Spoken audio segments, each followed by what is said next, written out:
পারমাণবিক শক্তিতে নতুন অধ্যায়। রাশিয়ার সঙ্গে $25 বিলিয়ন চুক্তি করল ইরান নতুন আশায়। ইরান যেন দিয়েছে পশ্চিমা বিশ্বকে আরেকটি অপ্রত্যাশিত বার্তা। জাতিসংঘের পুরনো নিষেধাজ্ঞা ফিরিয়ে আনার শঙ্কার মধ্যে এক মহাযজ্ঞ ঘোষণা করল দেশটি। নতুন 4টি পারমাণবিক বিদ্যুৎ কেন্দ্র নির্মাণের চুক্তি, বিশাল $25 বিলিয়ন ঝনঝনানি, আর অংশীদার রোসাটম রাষ্ট্রায়ত্ত পারমাণবিক সংস্থা রাশিয়ার। এই খবরটি প্রকাশিত হয়েছে ইরানের রাষ্ট্রীয় গণমাধ্যমের বরাতে। পশ্চিমাদের চোখে ধুলো দিয়ে নিষেধাজ্ঞার হুমকিকে পাত্তা না দিয়ে ইরান যেন জানিয়ে দিল, আমরা থামব না, বরং এগোবো আরও দূরে।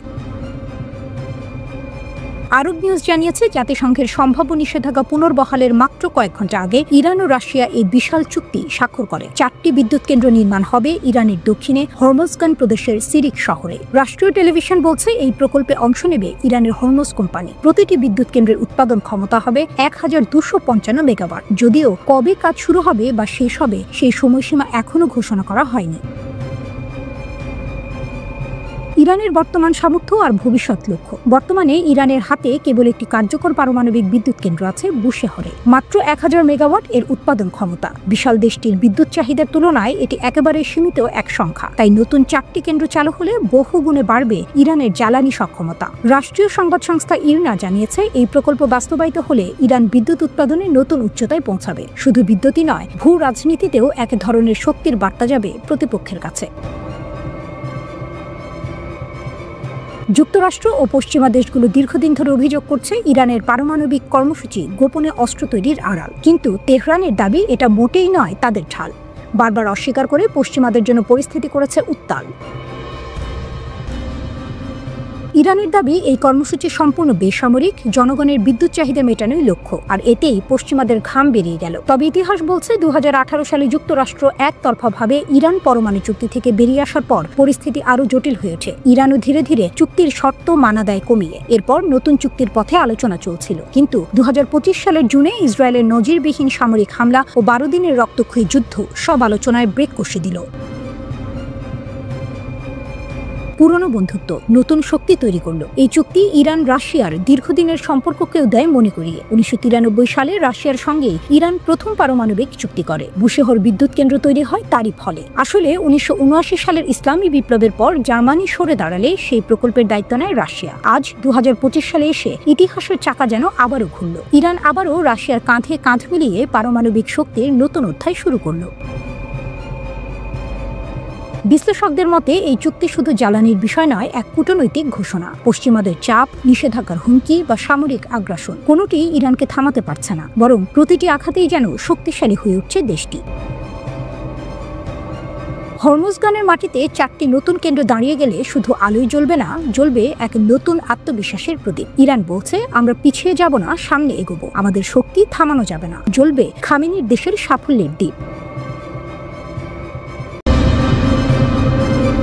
ফিলিস্তিনের জন্য বিশ্ব ঐক্যবদ্ধ হওয়ার সাথে সাথে বিবির ক্ষয়ক্ষতির স্তূপ। অকুপাই গাজা অভিযানের মধ্যে ইসরায়েলি বিমান বাহিনী একটি বড় ধাক্কার সম্মুখীন হয়েছে। শুধু সৈন্য নয়, এখন বিবির সেনাবাহিনীও গুরুত্বপূর্ণ সামরিক অবকাঠামো হারাচ্ছে। যুদ্ধে ক্ষয়ক্ষতির পর দক্ষিণ ইসরায়েলে একটি ইসরায়েলি ড্রোন বিধ্বস্ত হয়েছে। গাজা অভিযানে একজন ইসরায়েলি সৈন্য নিহত হওয়ার কিছুক্ষণ পরেই ড্রোনটি দুর্ঘটনার ঘটনা ঘটে। ফ্রান্স আইডিএফ বিরোধী পরিকল্পনা প্রস্তাব করার সাথে সাথে গাজায় ইসরায়েলি সেনাবাহিনী হেরে যাচ্ছে। ধারাবাহিক বিপর্যয়ের মধ্যে ইসরায়েল 24 সেপ্টেম্বর আরেকটি সামরিক আঘাতের সম্মুখীন হয়েছে। প্রতিবেদন অনুসারে দক্ষিণ ইসরায়েলের পশ্চিম নেগেভ এলাকায় একটি ইসরায়েলি বিমান বাহিনীর ড্রোন বিধ্বস্ত হয়েছে।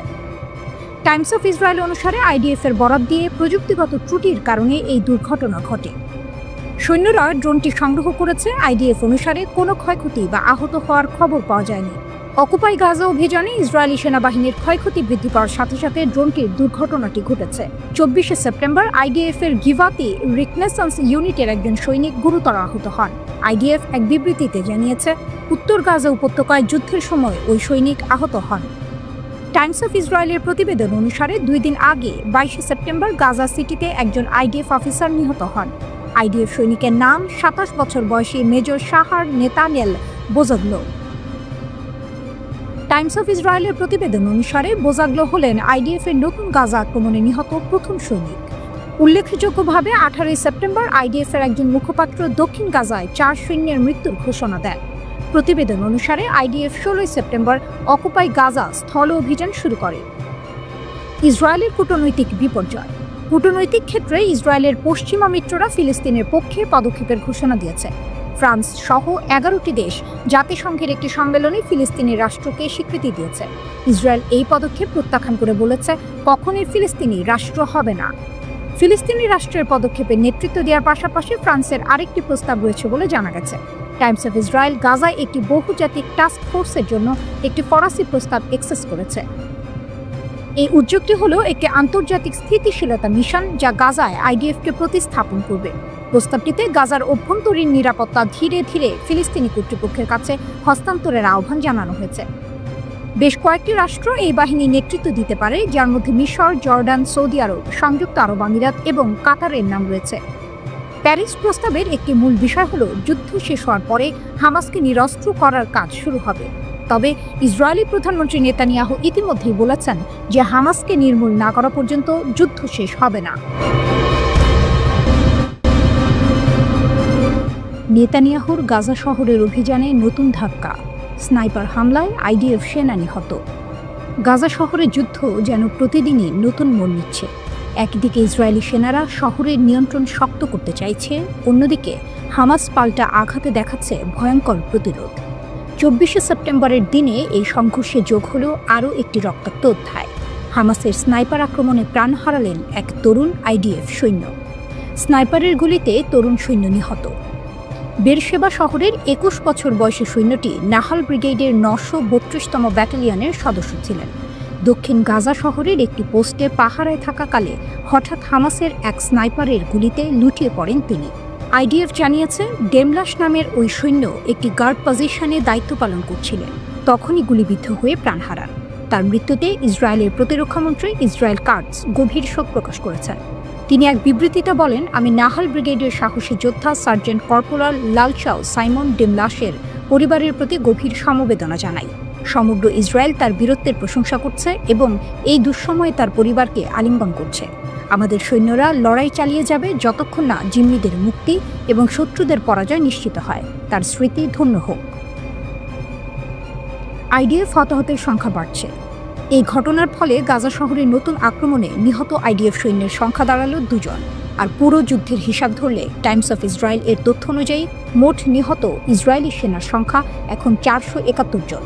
প্রতিদিনের সংঘর্ষের সংখ্যা যেভাবে বাড়ছে তাতে ইসরায়েলের অভিযানের কার্যকারিতা নিয়ে প্রশ্ন তুলছেন অনেকেই। হামাসের পাল্টা বার্তা, ক্যাঙ্কেও আঘাত। এদিকে শুধু স্নাইপার আক্রমণেই থেমে থাকেনি হামাস। সংগঠনের সামরিক শাখা কাসাম ব্রিগেড দাবি করেছে, তারা গাজা শহরের তেল আল হাওয়া এলাকায় 2টি ইসরায়েলি মেরকাভা ট্যাঙ্কে আঘাত হেনেছে। আক্রমণে ব্যবহার করা হয়েছে ইয়াসিন 105 অ্যান্টি আর্মার ক্ষেপণাস্ত্র। হামাস আরও দাবি করেছে ট্যাঙ্ক ক্রুদের মধ্যে হতাহত হয়েছে। তবে আইডিএফ এই খবর এখনও আনুষ্ঠানিকভাবে নিশ্চিত করেনি। টুইস্ট, দখল নাকি ফাঁদ? নেতানিয়াহুর লক্ষ্য ছিল গাজা শহরে পূর্ণ দখল প্রতিষ্ঠা করা, কিন্তু বাস্তবতা ভিন্ন কিছু বলছে। ইসরায়েল যতই ঘেরাটোপ বাড়াচ্ছে ততই হামাস নতুন কৌশলে আঘাত হানছে, কখনো স্নাইপার, কখনো ট্যাঙ্ক বিধ্বংসী ক্ষেপণাস্ত্র। ফলাফল, সেনাদের হতাহতের সংখ্যা ক্রমাগত বাড়ছে এবং অভিযান যেন উল্টোই রাজনৈতিক ও সামরিক চাপে পরিণত হচ্ছে। গাজা শহরের ধ্বংসস্তূপের ভেতর থেকে হামাস বারবার প্রমাণ করছে তাদের প্রতিরোধ এখনও ভাঙেনি। অন্যদিকে ইসরায়েলের জন্য এই লড়াই হয়ে উঠছে এক অস্বস্তিকর সমীকরণ। প্রতিদিনের ক্ষতি, ক্রমবর্ধমান আন্তর্জাতিক চাপ এবং অনিশ্চিত ভবিষ্যৎ। প্রশ্ন জেগেছে, এই যুদ্ধ শেষ পর্যন্ত দখলের গল্প লিখবে নাকি নেতানিয়াহুর জন্য আরও বড় রাজনৈতিক ফাঁদ তৈরি করবে?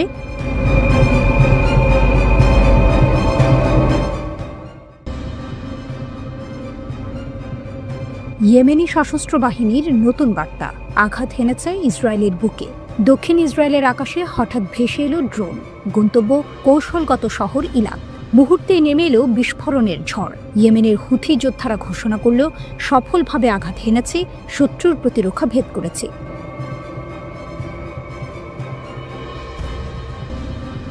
এই হামলায় আহত হয়েছে 20 জনেরও বেশি মানুষ। ইরান সমর্থিত এই গোষ্ঠী বলছে, 2টি ড্রোন ছোড়া হয়েছিল আলাদা আলাদা লক্ষ্যবস্তুতে। দক্ষিণ অধিকৃত ফিলিস্তিনের উম্মে আল রাশরাশ এলাকায় তাদের লক্ষ্য ছিল ইসরায়েলি সেনাদের অবস্থান। হুথিদের দাবি, অভিযান সফল হয়েছে এবং ইসরায়েলের আকাশ প্রতিরক্ষা ব্যবস্থা ব্যর্থ প্রমাণিত হয়েছে।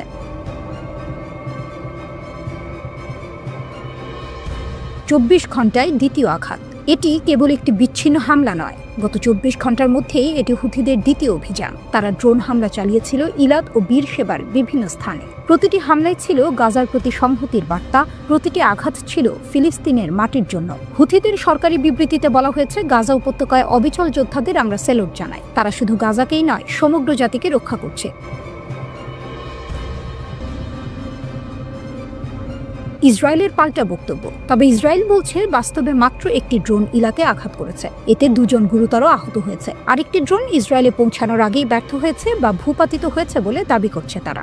একদিন আগেও হুথিরা একাধিক ড্রোন হামলার কথা বলেছিল, কিন্তু ইসরায়েল বলছে সেদিন ইয়েমেন থেকে কোনো ড্রোন পৌঁছায়নি। অর্থাৎ হয় উৎক্ষেপণ ব্যর্থ হয়েছে, নয়তো মাঝপথে বিধ্বস্ত হয়েছে।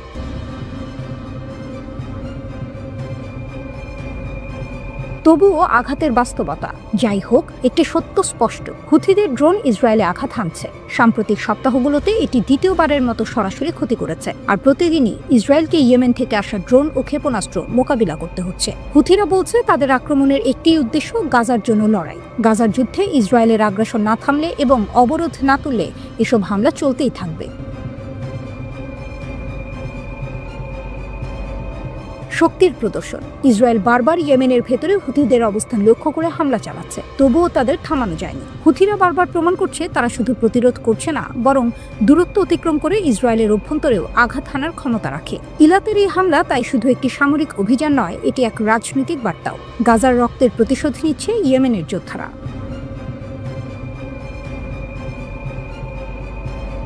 হুথি নেতারা স্পষ্ট জানিয়ে দিয়েছেন, যদি গাজায় হামলা বন্ধ হয় এবং অবরোধ তুলে নেওয়া হয়, তবে ইসরায়েলের বিরুদ্ধে তাদের আক্রমণও বন্ধ হবে। কিন্তু এখন পর্যন্ত সেই সম্ভাবনা নেই। ফলে আকাশে ড্রোনের শব্দ হয়তো আরও বহুবার শোনা যাবে। আর হুথিরা সেই শক্তির কথাই আবার স্মরণ করিয়ে দিল।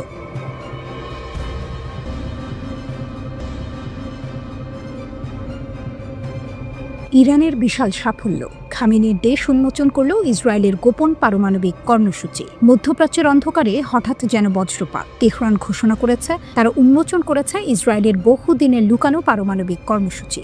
ইরানি গোয়েন্দারা নাকি এমন সব নথি ও তথ্য হাতে পেয়েছে যা ইসরায়েলের অস্তিত্ব কাঁপিয়ে দেওয়ার মতো। ইরানের রাষ্ট্রীয় টিভিতে সম্প্রচারিত প্রতিবেদনে বলা হয়েছে, ডিমোনা পারমাণবিক স্থাপনার তথ্য, শীর্ষ ইসরায়েলি বিজ্ঞানীদের তালিকা এবং গোপন গবেষণাগারগুলোর খুঁটিনাটি এখন তাদের হাতে। শুধু তাই নয়, ইরানের দাবি এসব ফাঁস হওয়া নথিতে যুক্তরাষ্ট্রের সম্পৃক্ততার প্রমাণও পাওয়া গেছে। খাতিবের বিস্ফোরক দাবি। ইরানের গোয়েন্দা মন্ত্রী ইসমাইল খাতিব সাংবাদিকদের সামনে দাঁড়িয়ে বলেন, আমাদের হাতে এখন লক্ষ লক্ষ পৃষ্ঠার নথি। এটাকে আমরা বলছি তথ্যের ভান্ডার। ইসরায়েলি নাগরিক, সেনা ও কর্মকর্তারা নিজেরাই আমাদের সহযোগিতা করেছে। খাতিবের দাবি, কেউ অর্থের লোভে, আবার কেউ ইসরায়েলের প্রধানমন্ত্রী বেনিয়ামিন নেতানিয়াহুর প্রতি ঘৃণা থেকে ইরানকে তথ্য দিয়েছে। তিনি ব্যঙ্গ করে বলেন, নেতানিয়াহু, ইরানের পানির সমস্যা সমাধান নিয়ে ভাবার আগে তোমার সেই কর্মীদের আর্থিক সমস্যার কথা ভাবো, যাদের অনেকেই টাকার জন্য, আবার কেউ তোমার প্রতি বিরক্ত হয়ে আমাদের সাথে সহযোগিতা করছে এবং এখনো করছে।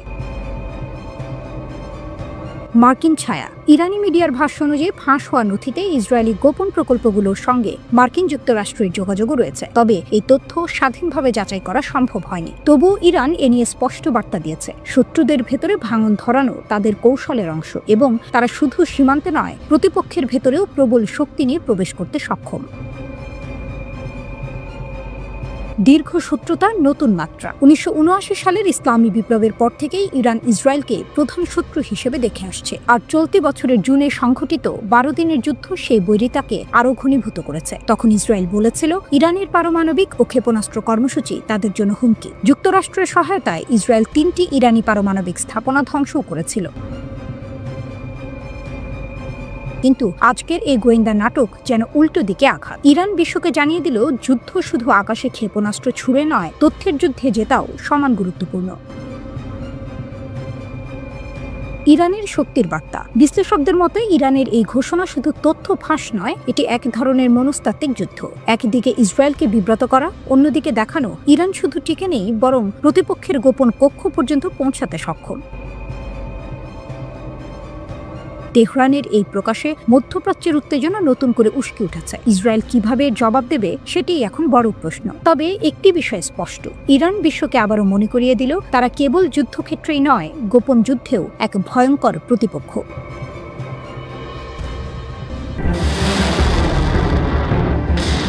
ইরানের বিপ্লবী গার্ড, ধ্বংসের ভেতর থেকে উঠে আসা শক্তি। আকাশে যুদ্ধবিমান, শহরে বিস্ফোরণ, সীমান্তে আগুন। ইরানের ইসলামী বিপ্লবী গার্ড কর্পস IRGC এমন এক বাহিনী যেটিকে ধ্বংস করার চেষ্টা করা হয়েছে, যার ঘাঁটিতে বোমা বর্ষণ করেছিল ইসরায়েলি জোট। তবুও তারা দাঁড়িয়ে আছে, আরও উঁচু, আরও শক্তিশালী। মার্কিন ড্রোন মেরেছে তাদের শীর্ষ কমান্ডার, ইসরায়েলি গোয়েন্দারা অনুপ্রবেশ করেছে তাদের ভেতরে, কিন্তু প্রতিবার মৃত্যুর ছায়া যেন নতুন প্রাণ এনে দেয় এই বাহিনীকে। 12 দিনের যুদ্ধে ইসরায়েল ভেবেছিল তারা IRGC-কে নত করেছে, অথচ ফল হলো উল্টো। ক্ষেপণাস্ত্রের ঝড়ে ইসরায়েলি শহরগুলো কেঁপে উঠল, কোটি কোটি ডলারের ক্ষতি হলো। আকাশে উড়ে আসা শত্রু ড্রোন ভূপাতিত হলো একের পর এক। এ যেন মৃত্যু থেকে পুনর্জন্মের গল্প। জাতীয়তাবাদের আগুন। ইরানিদের সবাই যে সরকারের সমর্থক তা নয়, তবুও যখন ইসরায়েলের বোমা তেহরানের আকাশ চিরে নামে, তখন একটাই শব্দ গর্জে ওঠে, প্রতিরোধ। IRGC সেই প্রতিরোধের প্রতীক। বিদেশি হামলা ঠেকানো শুধু সামরিক কাজ নয়, এটি জাতীয় গর্ব। এ কারণেই সাধারণ মানুষ, যারা হয়তো সরকারের সমালোচক, তারাও এই বাহিনীর শক্তিকে নিজেদের বর্ম মনে করে। যুদ্ধ থেকে রাষ্ট্রে। 1979 সালের বিপ্লবের পর IRGC জন্মেছিল জনগণের সেনাবাহিনী হিসেবে, কিন্তু 4 দশক পেরিয়ে আজও তারা শুধু সেনা নয়, রাষ্ট্রের ভেতরে রাষ্ট্র। একদিকে তারা হামাস, হিজবুল্লাহর মতো মিত্র শক্তিকে সমর্থন দেয়, অন্যদিকে হাসপাতাল বানায়, বিশ্ববিদ্যালয় দাঁড় করায়, এমনকি তেহরানের মেট্রোর সুড়ঙ্গ খনন করে। অর্থনীতি, তেল থেকে অবকাঠামো, সবখানেই তাদের উপস্থিতি। কেউ বলে দুর্নীতি, কেউ বলে অপরিহার্য। সত্য হলো তাদের ছাড়া ইরান এগোয় না। যুদ্ধের উত্তরাধিকার। 1980 থেকে 1988 টানা 8 বছর ইরান ইরাক যুদ্ধ। রক্ত, ক্ষুধা আর ধ্বংসের পর যে শক্তি ভরসা জুগিয়েছিল তার নামও ছিল IRGC। রাস্তাঘাট, বাঁধ, রেলপথ, ধ্বংসস্তূপ থেকে ইরানকে দাঁড় করিয়েছিল তারাই। আজ আবার প্রয়োজন সেই দক্ষতার। মার্কিন ও ইসরায়েলি হামলায় ক্ষতবিক্ষত ঘাঁটি, বিদ্যুৎ কেন্দ্র, রেল লাইন, মেরামতের দায়িত্ব আবার তাদের কাঁধেই। ছায়াযুদ্ধের পরবর্তী অধ্যায়। সিরিয়া, লেবানন, গাজায় ইসরায়েলি নেটওয়ার্ক ক্ষতিগ্রস্ত, কিন্তু দুর্বলতা মানেই পতন নয়, বরং এখন নতুন প্রশ্ন জাগছে, তারা কি পারমাণবিক প্রতিরোধের পথে হাঁটবে? কারণ ইতিহাস বলে, যতবারই তাদের কোণঠাসা করা হয়েছে, তারা নতুন রূপে ফিরে এসেছে। গভীরে গেঁথে যাওয়া শিকড়। আজ ইরানের রাষ্ট্রযন্ত্রের ভেতরে আরও গভীর শিকড় গেড়েছে IRGC। জাতীয় প্রতিরক্ষা কাউন্সিলে তারা এখন মুখ্য খেলোয়াড়। ভবিষ্যতের যে কোনো যুদ্ধে কমান্ড ও কন্ট্রোলের চাবিকাঠি তাদের হাতে। যতই যুক্তরাষ্ট্র বা ইসরায়েল তাদের দুর্বল করার চেষ্টা করুক, যত গভীরে যাবে IRGC, ততই কঠিন হবে তাদের উৎখাত করা। একটি দৃশ্য কল্পনা করুন, ধ্বংসস্তূপের মধ্যে দাঁড়িয়ে আছে এক সৈনিক, পেছনে পতাকা, সামনে আগুন, আকাশে শত্রুর প্লেন, মাটিতে বোমার ক্ষত। তবুও তার চোখে ভয় নেই, কারণ সে জানে IRGC শুধু একটি বাহিনী নয়, এটি ইরানের আত্মা, যে আত্মাকে ভাঙা যায় না, মুছে ফেলা যায় না, দমন করা যায় না। পৃথিবীতে যদি কোনো দেশ ভেবেই রাখতে পারত যে ইসরায়েল তার উপর কখনো হামলা করবে না, তাহলে তা ছিল কাতার। কাতার ছোট একটি দেশ এবং ইসরায়েলের জন্য কোনো হুমকি নয়। এর চেয়ে বড় বিষয় হলো কাতার যুক্তরাষ্ট্রের ঘনিষ্ঠ মিত্র এবং মধ্যপ্রাচ্যে যুক্তরাষ্ট্রের সবচেয়ে বড় সামরিক ঘাঁটি এখানেই রয়েছে। তবে দোহার আকাশও কেঁপে উঠল। ইসরায়েলি বিমান হামলার ঝড় বয়ে যায় কাতারের রাজধানীর দিকে। স্যাটেলাইটে দেখা যায় দোহার আকাশরেখা কালো ধোঁয়ায় ঢেকে গেছে। বহুতল ভবনগুলি ঝড়ে ভেঙে পড়া, আগুনে পুড়ে গেছে। যে মুহূর্তে হামলা হয়, পুরো শহরে এক অদ্ভুত স্থবিরতা নেমে আসে। হামলার লক্ষ্য ছিল হামাস নেতাদের বৈঠক। যুদ্ধবিরতি আলোচনার সময় এই হামলা চালানো হয়েছিল বলে কাতারি কর্মকর্তারা নিশ্চিত করেছেন। তবে এই হামলার ধ্বংসযজ্ঞ শুধু লক্ষ্যবস্তুতে সীমাবদ্ধ থাকেনি। পাশের আবাসিক এলাকায় বিদেশি দূতাবাস ও স্কুলের কাছাকাছি থাকা ভবনগুলো ক্ষতিগ্রস্ত হয়েছে। স্যাটেলাইটে দেখা যায় হামলার দক্ষিণে কিছু ভবন আংশিকভাবে ধসে পড়েছে এবং পুড়ে গেছে। ক্ষতি সত্ত্বেও কিছু ভবন দাঁড়িয়ে আছে, কিন্তু বিস্ফোরণের চিহ্ন স্পষ্ট। কাতারের স্বরাষ্ট্র মন্ত্রণালয় জানিয়েছে হামলায় 3টি মৃতদেহ এবং একজন নিরাপত্তা কর্মকর্তা শনাক্ত হয়েছে, তবে 2 জন এখনই নিখোঁজ। ফরেনসিক দল মানব দেহাবশেষের সাথে মিল খুঁজে বের করতে ব্যস্ত। বিশ্লেষকরা সতর্ক করে বলেছেন, এই হামলা কাতারি ভূখণ্ডের অভ্যন্তরে একটি বিপজ্জনক উত্তেজনার সূচনা করেছে। হামাস জানিয়েছে খলিল আল হাইয়ার ছেলে সহ তাদের 5 সদস্য নিহত হয়েছে। এই হামলা শুধু ধ্বংসের নয়, রাজনৈতিক ভূমিকাতেও নতুন টুইস্ট এনেছে। কাতারের প্রধানমন্ত্রী শেখ মোহাম্মদ এই হামলাকে রাষ্ট্রীয় সন্ত্রাস হিসেবে অভিহিত করেছেন। তিনি সতর্ক করে বলেছেন, এটি যুদ্ধবিরতি এবং গাজা জিম্মিদের মুক্তির আশা ভেঙে দিতে পারে। নেতানিয়াহু হামলার পক্ষে সাফাই গিয়ে বলেছেন, হামাসই 7 অক্টোবরের হামলার মূল পরিকল্পনাকারী। তিনি কাতারকে সতর্ক করেছেন, হামাসকে বহিষ্কার না করলে আরও পদক্ষেপ নেওয়া হবে। দাবি করেছেন, ইসরায়েলের কাছে নিরাপদ আশ্রয়স্থল প্রমাণ রয়েছে। রাষ্ট্রপতি ট্রাম্পও এই হামলার নিন্দা জানিয়েছেন। তার মন্তব্য, এটি ইসরায়েল বা আমেরিকার লক্ষ্যকে এগিয়ে নিয়ে যায় না। তিনি স্বীকার করেছেন, মার্কিন যুক্তরাষ্ট্র কাতারকে মাত্র কয়েক মিনিট পর অবহিত করেছে, যখন হামলা ইতিমধ্যেই সম্পন্ন হয়েছে। এই ঘটনা কেবল স্থানীয় নয়, পুরো অঞ্চলের জন্যই হুঁশিয়ারি। কাতারের শীর্ষ নেতাদের নিঃশ্বাস আটকে গেছে। ধ্বংসস্তূপের মধ্যে খোঁজ চলছে নিখোঁজদের। আন্তর্জাতিক মহলে উত্তেজনার ঢেউ। একদিকে ধ্বংস, অন্যদিকে নিখোঁজের আতঙ্ক এবং রাজনীতি সংক্রান্ত চাপ। এই হামলা প্রমাণ করে মধ্যপ্রাচ্যের স্থিতিশীলতা কতটা ভঙ্গুর। দোহা এখন কেবল ধ্বংসযজ্ঞের চিহ্ন নয়, এক ভয়ঙ্কর বার্তারও সাক্ষী। বার্তা স্পষ্ট, একটি দেশে হামলা মানেই পুরো অঞ্চলে অনিশ্চয়তা। 2 বছর ধরে ইসরায়েল গাজাকে ধ্বংসের পথে নিয়ে গেছে। 64,000-এর বেশি ফিলিস্তিনি মারা গেছে। ফিলিস্তিনের বাইরে ইসরায়েল লেবানন, সিরিয়া, ইয়েমেন ও ইরানে তার যুদ্ধযন্ত্র ছড়িয়ে দিয়েছে। লেবাননে তারা স্কুল ছুটির সময় ভিড় পাট্টাপূর্ণ এলাকায় টেজারের বিস্ফোরণ ঘটায়। আরব দেশগুলো এখন বড় এক সংকটে আছে। তারা কি এক হয়ে প্রতিক্রিয়া দেখাবে? তারা কি বুঝবে যে গ্রেটার ইসরায়েলের স্বপ্ন তাদের সবার জন্য হুমকি? তারা কি ইসরায়েলের সঙ্গে সম্পর্ক ছিন্ন করবে, আমেরিকার ওপর চাপ দেবে, কিংবা এমন কোনো জোট বানাবে যেটা ইসরায়েলকে সামরিকভাবে চ্যালেঞ্জ করতে পারবে, নাকি আগের মতো চুপ করে বসে থাকবে?